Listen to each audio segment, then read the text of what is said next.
That said, the concept of memory erasure could have various meanings. In one sense, it could be a global magnetic effect wiping human memories, but it could also relate to the destruction of all of our technology and most of civilization, and being reduced to a level of consciousness where we had to start over technologically from scratch, with no records and very little evidence of any ancient civilization.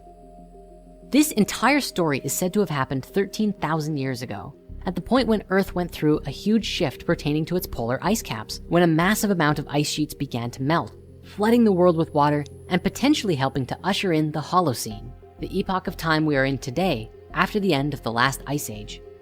After this shift, small pockets of humans slowly began to develop and discover life all over again from square one.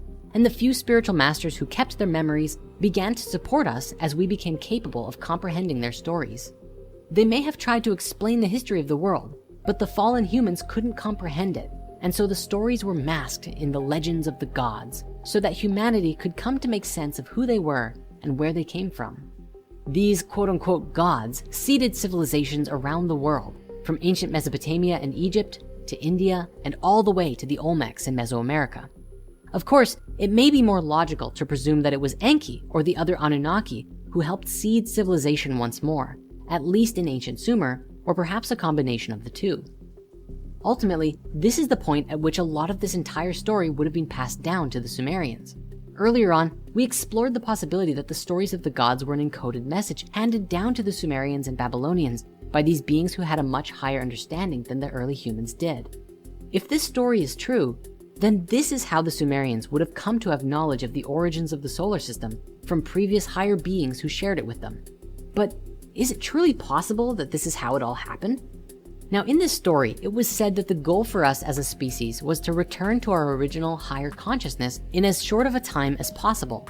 And the time that was forecasted for us to finally begin remembering who we are and what our place in the cosmos is this point in time right now, which is why this conversation is more important than ever. For it would seem as though we are at a huge turning point for our species and actively shifting into a higher consciousness more and more each day. Interestingly, this shift in energy is currently being mirrored by the Schumann resonance in our Earth's magnetic fields.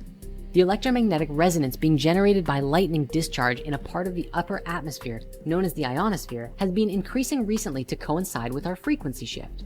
This means that our magnetic field is actually changing to coincide with our evolution, which I find just to be amazing.